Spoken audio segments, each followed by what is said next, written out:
Boa tarde, pessoal. A gente vai fazer essa primeira aula do módulo 2. Eu quero ver se a gente consegue fazer discussão de um caso clínico que foi bem interessante com a turma anterior, tá? Já foi mandado. Qualquer dúvida que vocês tenham, vocês podem mandar para o meu e-mail que tá com a chefe da turma aí de vocês. Então, o caso clínico é um homem de 23 anos, motoboy, com a queixa principal de diarreia, com sangue e dor abdominal. Diarreia essa que já tem 3 semanas, que vem aumentando progressivamente o número de evacuações, atualmente com 10 por dia, e desde o início com muco e sangue vivo nas fezes.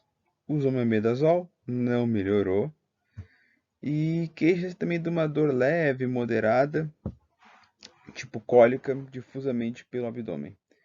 Afirma que perdeu peso, mas não sabe quantificar, tá? E astenia e anorexia. Não tem doença associada. A história familiar tem uma mãe hipertensa e um avô com uma história de câncer de cólon. Foi transfundido quando nasceu há 23 anos.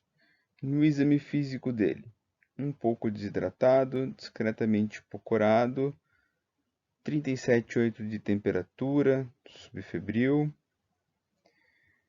um exame neurológico normal, dados vitais discretamente taquicárdico, uma frequência respiratória um pouquinho aumentada em relação ao normal, com abdômen com dor difusa, palpação, mas nenhum sinal de irritação peritoneal.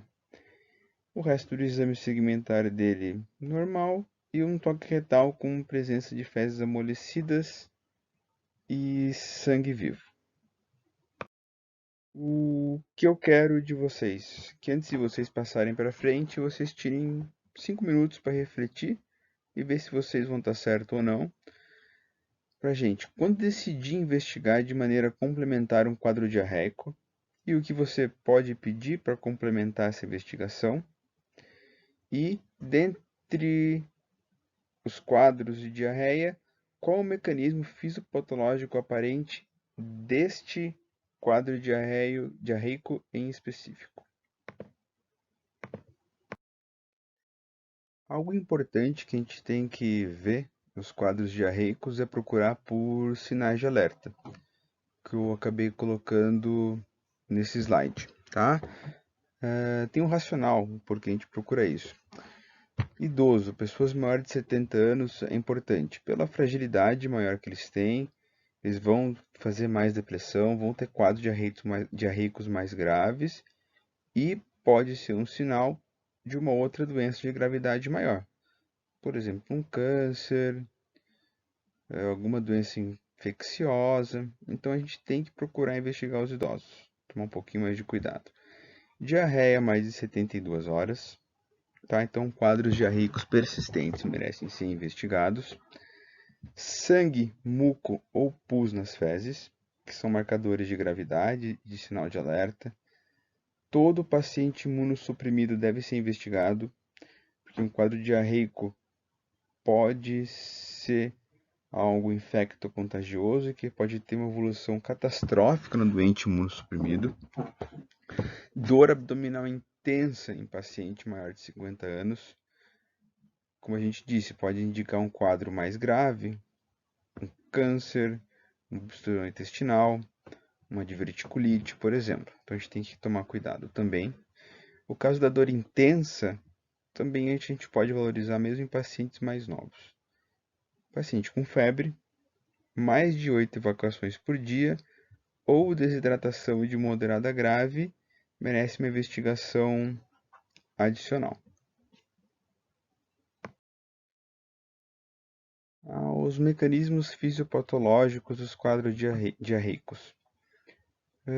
Vamos começar pela diarreia osmótica. A gente vai discutir os mecanismos de cada uma. Um pouquinho mais para frente, a gente vai discutir os exames que a gente precisa pedir. Mas a diarreia osmótica é basicamente uma força osmótica dentro da luz intestinal, tá? Então, classicamente, ela é relacionada a laxantes, intolerância à lactose ou a sorbitol, ou seja, algum açúcar que tem um poder osmótico dentro da luz do intestino.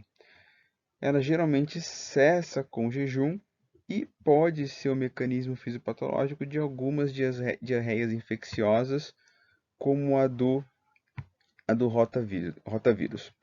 Então você acaba tendo uma lesão do epitélio dessas microvilosidades, com a diminuição da produção de sacaridases, ou seja, você absorve menos açúcar, mais açúcar na luz, aumento da osmolaridade luminal, você vai absorver água pela essa diferença osmótica e vai aumentar o conteúdo líquido fecal. Como você vai ter uma menor digestão desses açúcares, você tem uma maior fermentação dessa flora. Então essa diarreia, classicamente, vai ser uma diarreia ácida, com baixo pH fecal.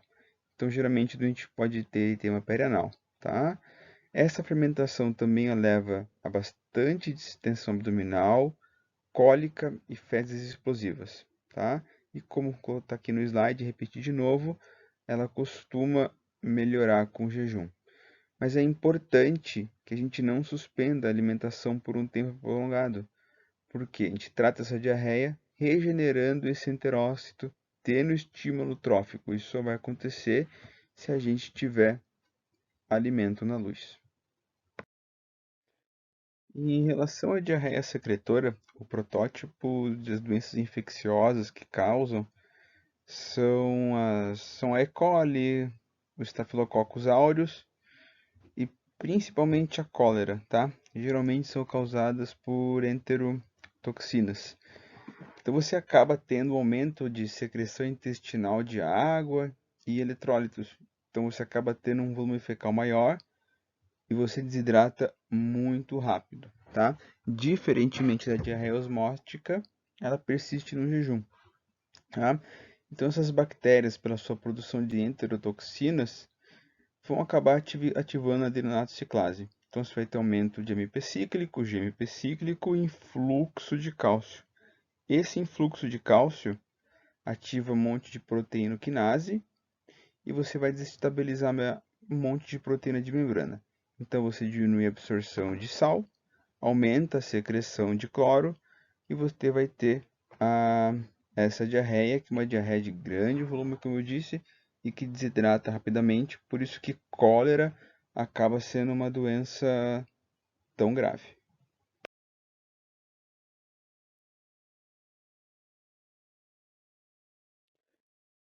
Já a diarreia inflamatória é aquela que nós também chamamos de diarreia invasiva. Ela acaba tendo muco, pus e sangue, e você vai ter uma ruptura grande e difusa da integridade da mucosa do intestino, tá? Então essa lesão da célula epitelial vai levar a um mecanismo de desabsorção mais um mecanismo de secreção associado. Então acaba sendo algo meio misto, a diarreia inflamatória. E geralmente os pacientes têm dor abdominal. O que a gente tem de doenças que fazem diarreia inflamatória? A nossa imagem aqui é o mecanismo proposto da Shigella, mas a E. coli enterohemorrágica, as doenças inflamatórias intestinais, a amebíase, salmonela, o clostridium e a colite isquêmica causam esse mecanismo de diarreia inflamatória. Aqui é um mecanismo de infecção pela Shigella, que ela invadindo células, tendo um processo inflamatório, a liberação de interleucina 1, a transmigração de polimorfo nuclear e a destruição da barreira da integridade da mucosa intestinal. Então, com isso, você vai ter sudação de muco, proteína e sangue. Então, você acaba perdendo, além de eletrólitos, você também perde sangue.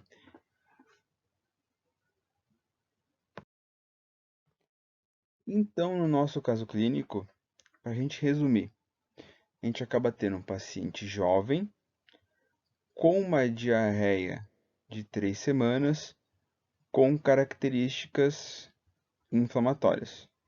E isso é bem importante, para a gente conseguir chegar na nossa hipótese diagnóstica, ou para a gente pelo menos conseguir separar algumas hipóteses diagnósticas para conseguir fazer uma investigação, porque é impossível que a gente investigue todos os tipos de diarreia em todos os doentes, né? Não é custo efetivo, perde-se muito tempo.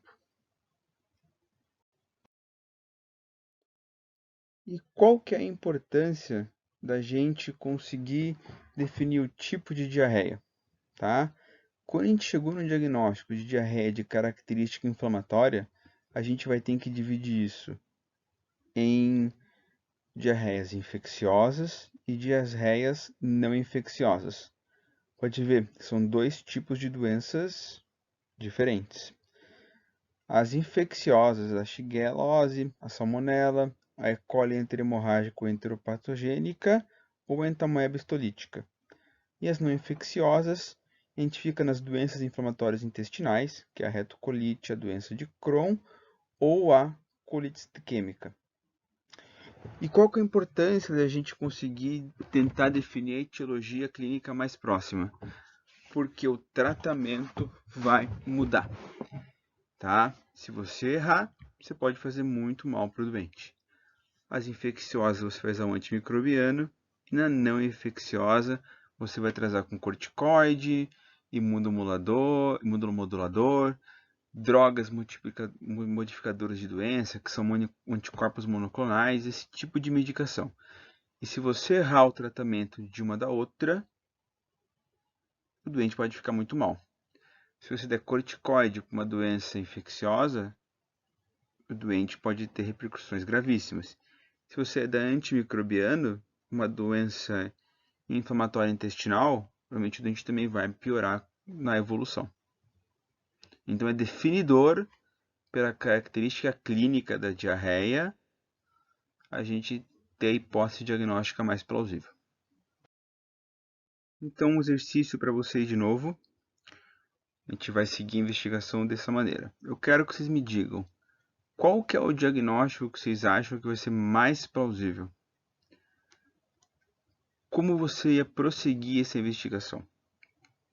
A diarreia alta ou diarreia baixa? E dentro desse diagnóstico mais plausível, qual seria a sua ideia de manejo terapêutico?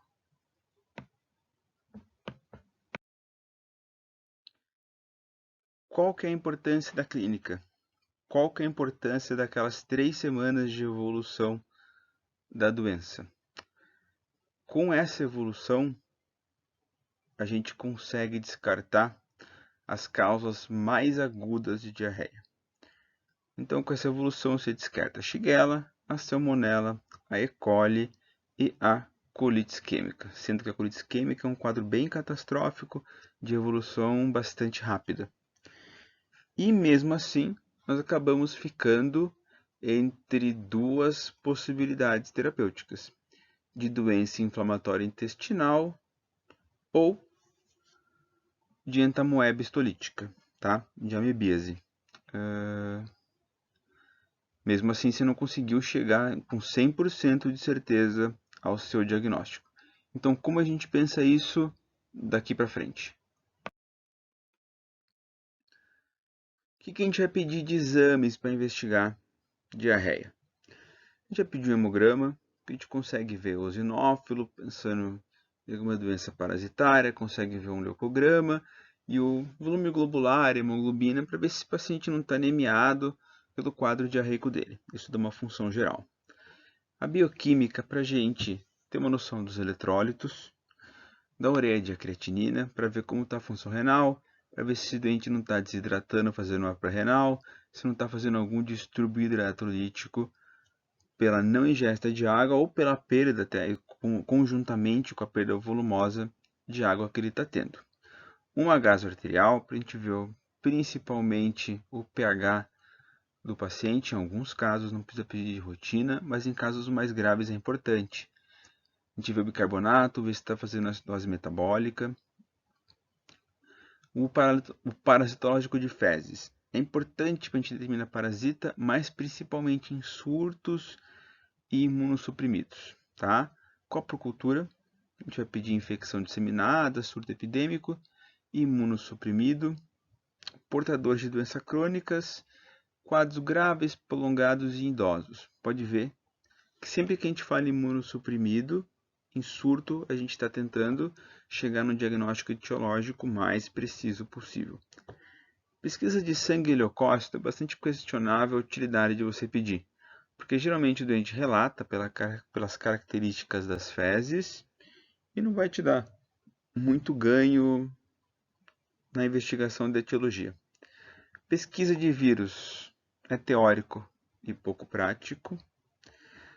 Você vai ter que pedir exames para você avaliar o trato digestivo, seja uma coluna ou uma endoscopia, dependendo da etiologia. Quando for baixa, pelas características de diarreia baixa, a gente pede colonoscopia. E na característica de alta, a gente pede endoscopia digestiva alta. A tomografia acaba sendo importante quando a gente está suspeitando de complicações desse quadro diarreico.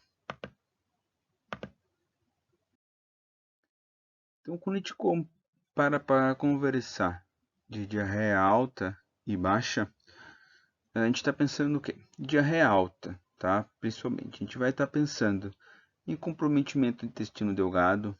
Então, consequentemente, como a gente tem uma absorção grande de água nessa porção, vai ser evacuação de grande volume, com grande quantidade de líquido, frequência moderada ou aumentada.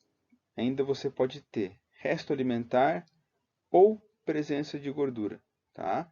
A gordura, essa cetourreia, geralmente tem um odor bem fétido, que acaba sendo uma prova para a gente de uma absorção intestinal. Geralmente os pacientes estão distendidos, pode ter dor periumbilical e vai ter ausência de muco ou pus, tá? Várias doenças virais fazem isso, a cólera giardia, o Cryptosporidium, que é uma complicação, é algo bem prevalente em doente HIV. Tá? Hoje em dia a gente vê menos porque os doentes estão tratados, mas sempre que um imunossuprimido tiver diarreia, Cryptosporidium tem que vir na nossa cabeça. Já as diarreias baixas, a gente está pensando em comprometimento do cólon. Então você pode ter bastante evacuação, mas geralmente ela vai ser pouco volumosa, visto que a absorção de água já foi feita lá atrás no delgado. Geralmente não vai ter tantas fezes, frequentemente acompanhada de muco, pus ou sangue. Você pode ter puxo ou tenesmo, tá? Puxo vai ser aquela contração espasmódica do reto que precede a evacuação, e tenesmo é uma sensação dolorosa retal com vontade de evacuar, mesmo que você esteja com o reto vazio. Você vai ter urgência fecal. E se associado muco, pus, sangue e febre, você acaba estando diante de uma diarreia invasiva. O que a gente acaba pensando nesses casos? A E. coli, mais do que no delgado, Shigella, Salmonella, Campylobacter pylori, a varicina e o Clostridium difficile. Isso aqui é bem importante porque clinicamente já vai ter que indicar o exame. Não adianta pedir uma colonoscopia para uma diarreia alta. O nosso paciente, então, veio com esses exames, tá? Para o histológico de fezes negativas, traz as amostras. Coprocultura aguarda resultado, porque não tem que esperar crescer. Aí foi pelas características da diarreia solicitada uma colonoscopia. Os exames do paciente, ele tem uns leucócitos um pouquinho aumentados, índices hematimétricos normais, um pouco de as plaquetas dele um pouquinho aumentadas no limite superior, função renal está preservada, discretamente espoliado, com sódio baixo e o potássio um pouquinho para baixo, e pesquisa para hepatite C negativa, tá? Acaba sendo exames laboratoriais que não nos dão provas muito importantes para a gente chegar no diagnóstico. Essa parte da aula é uma parte importante, porque é a parte que realmente eu discussão na turma anterior. Como o paciente já estava há muito tempo esfoliando, com dor, corado, foi optado por fazer o tratamento empírico dele com metronidazol, enquanto a gente prosseguia a investigação, tá? A gente foi pesado, pesa-se nessas decisões um pouco do custo-benefício, tá? A optar-se pelo uso de não usar corticoide. A gente pensa em estatística, pensa na clínica e qual o benefício que a gente pode ter com o tratamento. Se a gente está dando corticoide por diarreia infecciosa, a gente vai ter um problema bastante sério. O paciente pode ter piora clínica, é algo bastante grave, tá? E se a gente optando pelo metronidazol, estatisticamente vai ter maior chance de acertar, porque é mais prevalente uma diarreia infecciosa do que doença inflamatória intestinal no nosso meio.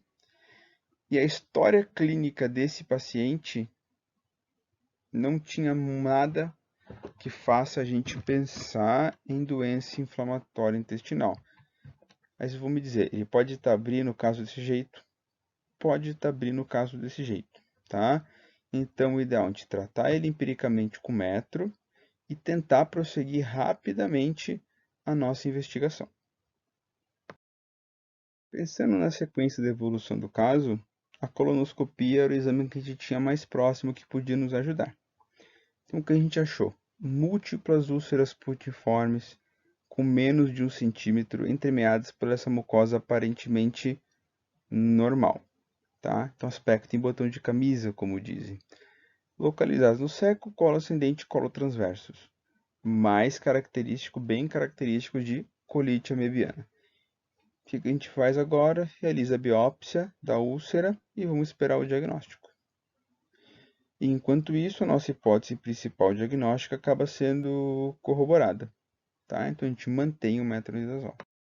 O paciente acabou melhorando da diarreia após 3 dias do início da antibiótico terapia, que prova que a gente estava no caminho certo, e o resultado da biópsia demorou um pouco de cerca de 15 dias para sair. Aqui na biópsia o que a gente vê? Um fragmento de cólon, exibido uma solução de continuidade recoberta por material fibrino necrótico leucocitário, atingindo até a camada muscular da mucosa. Observa-se um processo inflamatório misto ao redor do trofozoíta, que em alguns cortes fagocita a hemácia. Então, o diagnóstico se impõe com esses achados clássicos, é o de colite amebiana, e o causador, a entamoeba histolítica.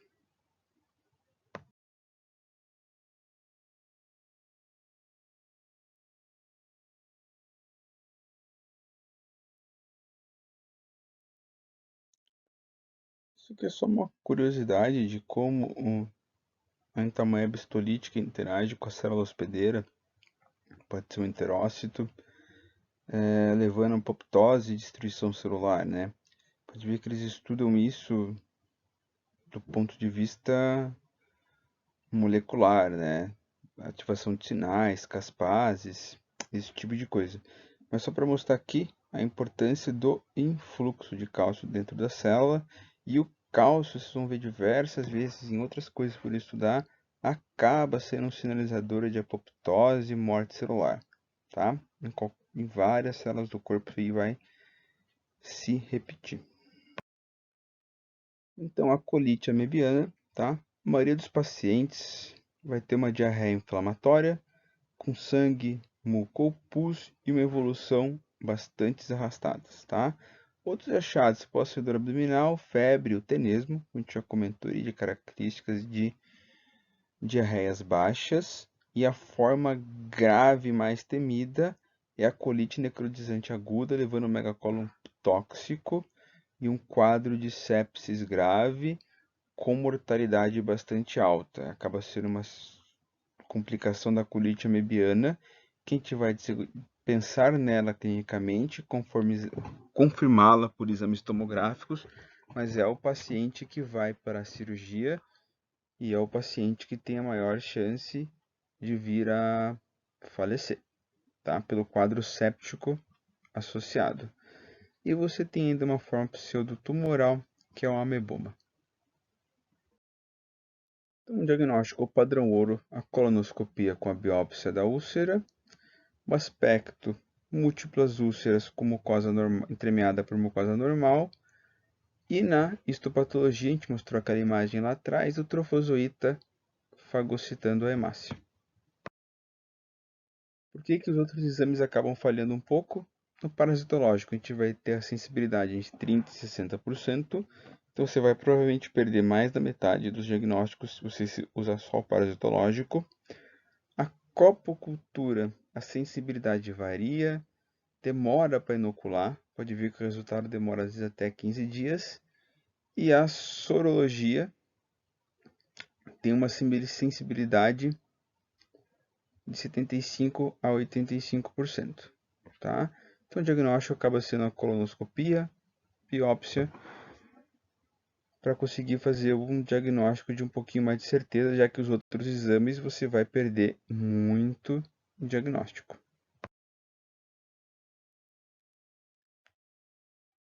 O tratamento vai ser o nosso metronidazol, 500 a 700 mg IV de 8 a 8 horas por 10 dias. Você pode usar tinidazol, você pode usar eritromicina. E a mebicina luminal, que vai ser tomar o remédio via oral, você acaba tratando 90% dos assintomáticos. Vamos seguir para a segunda parte do caso. Um paciente, esse mesmo paciente, após 3 semanas, reiniciou com um quadro de diarreia. Nesse intervalo, tratou uma amidalite com amoxicilina clavulanato. Retorna ao seu consultório 8 semanas depois, após múltiplas passagens também pela unidade básica e pronto atendimento, com febre e perda de 8 quilos em 2 semanas. Está no regular estado geral, está emagrecido, hidratado, cianótico anictérico, dados vitais, está taquicárdico, o resto do exame segmentar dele normal, um abdômen doloroso, difusamente, a palpação, mas sem sinais de irritação peritoneal. Nesse caso aqui, qual que é o diagnóstico mais provável? Como a gente vai confirmar e como a gente vai tratar? Para adiantar, dá para ter uma confusão entre dois possíveis diagnósticos, só que um é o mais provável e o possível. Nos exames, um aumento no número de leucócitos, a função renal dele já está um pouquinho alterada, nada desesperador, mas já alterado, com aumento de ureia e um aumento discreto de creatinina. O que chama atenção ali é aquela albumina baixa e uma PCR aumentada. No exame de fezes, presença de leucócitos e hemácias, e o exame parasitológico de fezes negativo. A gente já sabe que são exames não ajuda muito e o exame parasitológico tem um índice grande de falso negativo. Nessa altura do campeonato, vocês terem estudado o diagnóstico de colite pseudomembranosa, o primeiro diagnóstico que tem que passar na cabeça de vocês. E o diferencial vai ser a diarreia causada ou relacionada a antibiótico, tá? Então a gente não tem muito como fugir desse diagnóstico, e é o diagnóstico que a gente tem que procurar ativamente por ele, tá? Ele não vai parecer tão fácil para a gente documentar o diagnóstico. Então a colite acaba sendo causada pelo Clostridium difficile, é uma bactéria gram-positivo, um anaeróbio e o principal formador de esporo. Transmissão fecal-oral é a causa mais comum de diarreia em ambiente hospitalar. Existem alguns casos adquiridos na comunidade, mas é mais comum dentro do hospital. Então, o doente nosso que está internado, não importa a idade, que aparece com diarreia, principalmente em vigência de tratamento com antibiótico, a gente vai ter que descartar esse diagnóstico de colite pseudomembranosa, tá? É imperativo isso daí. Então, não esqueçam de ter esse diagnóstico no repertório, principalmente vocês que vão cuidar de doente internado. Os fatores de risco mais comum, obviamente, acaba sendo o uso de antibióticos. O paciente está hospitalizado, já que muito hospitalizado, porque a maioria muitos pacientes hospitalizados usam antibióticos. Ser mais idoso por alterações da flora e fauna intestinal.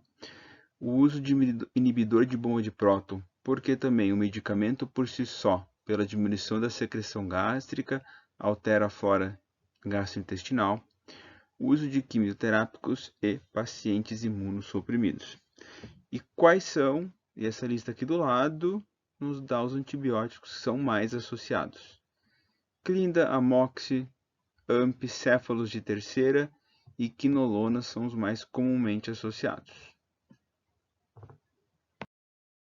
Aqui só para colocar rapidamente para vocês a fisiopatologia da diarreia pelo Clostridium, que após a exposição da sua microbiota normal ao antibiótico, você vai ter uma alteração dessa mesma microbiota. Vai diminuir assim, a diversidade de espécies, você vai diminuir a abundância delas também. E se você ingerir esses esporos do Clostridium difficile e alterar a germinação das células vegetativas do intestino normal, você pode ficar colonizado por esse Clostridium. Aí os fatores de risco são aqueles: antibiótico, idoso, hospitalização, inibidor de bomba de próton, quimioterapia. E aqui nesse slide ele coloca adicionado doença renal crônica e o feeding tube, que é a sonda de alimentação, tá? Você pode passar dessa fase antissintomática para a fase sintomática com a grande produção de toxinas. E essas toxinas vão levar à lesão da integridade da mucosa, uma liberação de fatores inflamatórios, o processo inflamatório local e a formação das famosas pseudomembranas. Clinicamente, você pode ser assintomático, não ter nada. Classicamente, quando você faz os diagnósticos, é o do paciente com colite, a história clínica, junto com os fatores de risco. Então, a colite é aquela febre, diarreia com sangue pus e dor abdominal. Você pode ter um ilho paralítico importante pelo processo infeccioso, inflamatório e alterações hidroeletrolíticas que você pode ter com evolução e gravidade da doença, e até um megacólon tóxico que acaba sendo uma emergência cirúrgica com mortalidade bem maior, já que leva um quadro séptico, um quadro francamente séptico associado. Aqui, para a gente ver aquela diarreia também relacionada no antibiótico. Basicamente, os mesmos antibióticos podem causar tanto a colite quanto a diarreia, mas a diferença é, na diarreia associada ao antibiótico é basicamente uma diarreia. Você não vai ter os achados de colite, com febre e pus nas fezes, tá? Se você tomografar, você vai fazer uma colonoscopia, você vai ver que basicamente vai ter poucas alterações na diarreia associada com antibiótico. E na colite pseudomembranosa não. A maior complicação da diarreia associada é você desidratar, tá? Porque você não está repondo. Já as complicações da colite são bem mais graves, como a gente já colocou para vocês. E o tratamento da colite é antibiótico. E na diarreia associada ao antibiótico é suspensão do antibiótico ou antiperistáltico, ou não só a suspensão. Se precisar do antibiótico, tentar trocar a classe do antibiótico que está te causando diarreia. Como eu já disse, o diagnóstico, a suspeição vai ser pela história clínica, fatores de risco associados, geralmente antibiótico associado, tá? A radiologia vai ser pouco específico, mas é muito importante para a gente ver complicações, tá? Mas não vai te dar o diagnóstico. O endoscópico pode ser normal na doença leve, então não dá para descartar 100%, mas geralmente o que a gente vai ver na colonoscopia? Pseudomembrana, mucosa desnudada. tá? Não é 100% necessário para o diagnóstico, mas dentro do contexto clínico, se a gente pedir o exame, vai ajudar a gente praticamente a selar esse diagnóstico.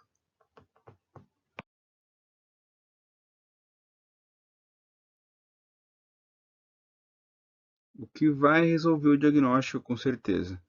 O imunoensaio enzimático para toxina A e B, a presença de glutamato desidrogenase e a PCR para a gene de produção da toxina.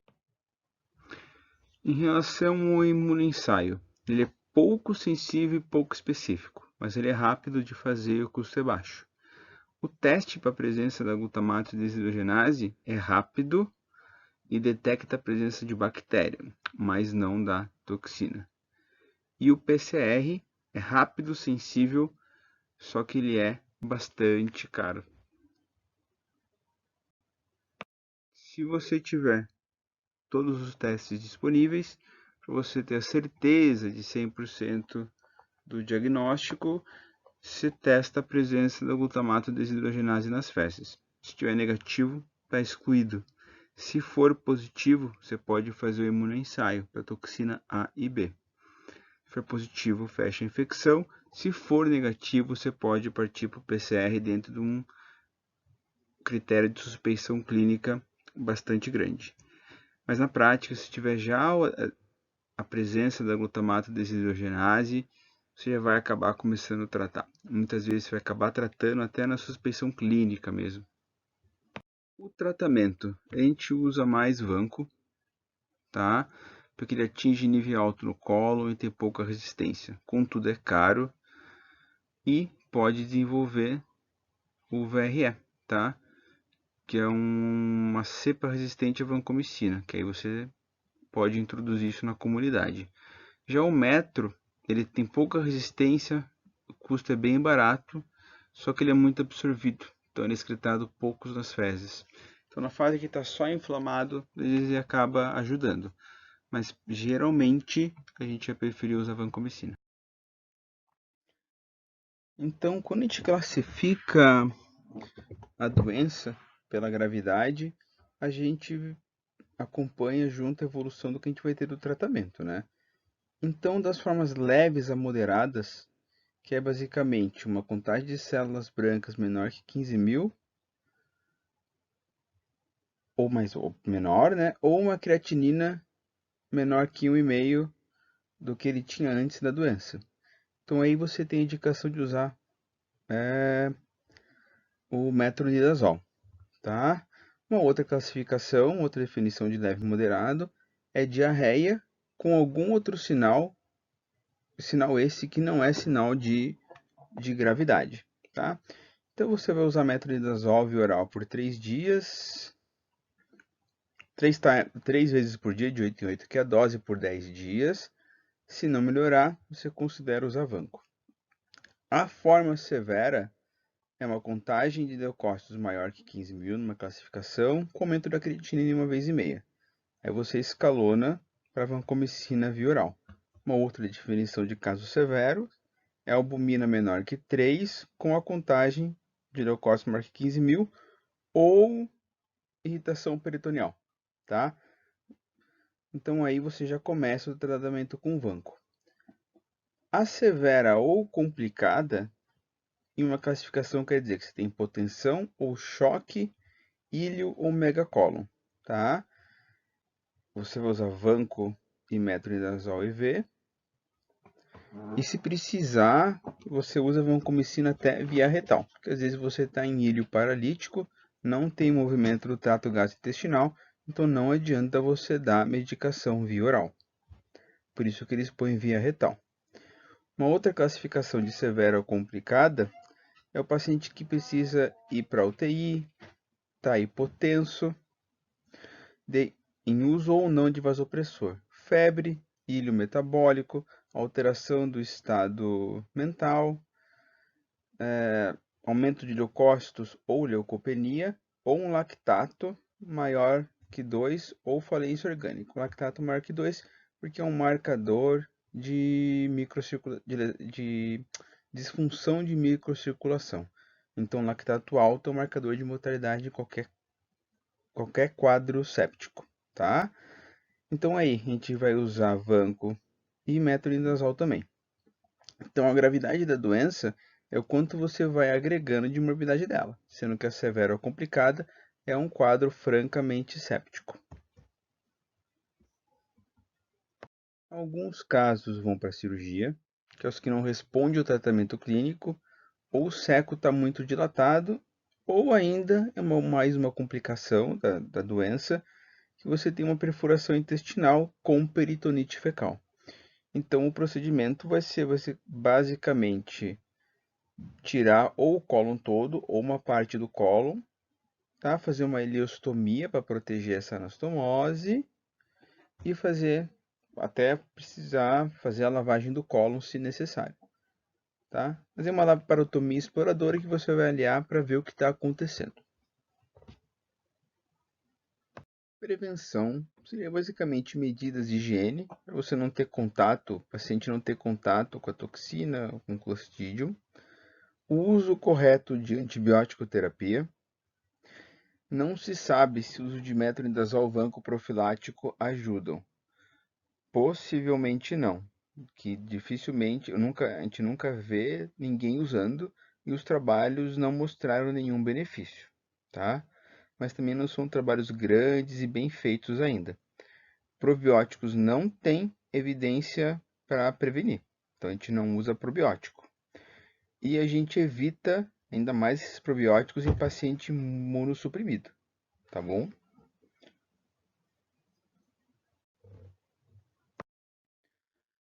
Controle de cura, tá? Antigamente ficavam testando os doentes para ver se eles curavam ou não, mas previu-se que isso não tem nenhum benefício, gera gastos, gera custos, aumenta o internamento. Então não tem indicação para controlar a cura, até porque 30% dos pacientes vão ter teste positivo após o fim do tratamento. E ainda pode acarrear as toxinas e o Clostridium por 3 a 6 semanas. Tá? E controlar a cura não tem relação com recorrência, então você não precisa tratar. O que a gente precisa ver é se o paciente simplesmente melhorou clinicamente. Então, exame laboratorial e exame clínico diário no paciente até ele estar melhor. Por mais bizarro que seja, ainda há uma opção de tratamento que é o transplante fecal, tá? Para você tentar refazer aquela flora e fauna intestinal. Geralmente usa-se na recorrência e é uma infusão de suspensão fecal do indivíduo saudável. Não tem muito protocolo definido de como faz, tá?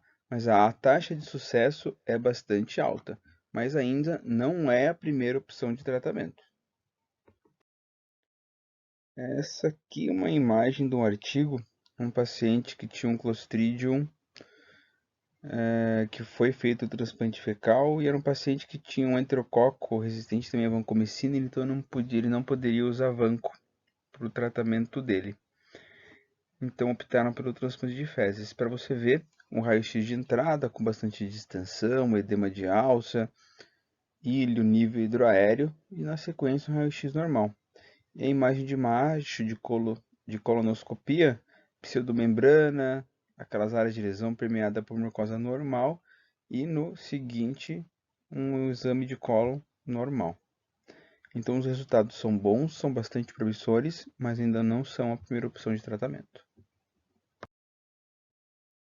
E o último caso, eu não vou discutir com vocês. Vocês me mandam a resposta por e-mail e eu vou responder o e-mail de quem me responder, tá? Para vocês tentarem em casa ler e chegar no diagnóstico. Então, qual o diagnóstico e qual o exame? Nessa paciente, uma menina jovem com uma diarreia intermitente que chega a 14 evacuações diárias, associadas a alguns períodos de melhora. 5 anos evoluindo com isso. Após 2 anos, tem uma dor abdominal hipocôndrio direito epigástrico, com uma queixa de empachamento, de distensão abdominal e uma piora progressiva ao longo dos anos. E ocasionalmente aparecem essas lesões de pele nela. Então, o resto do exame dela considerem normais. E os outros exames de sangue também considerem normais. tá? É uma suspeição de diagnóstico clínico que exige um exame complementar. Então, quem tiver interessado, é só mandar por e-mail e a gente faz a discussão do caso.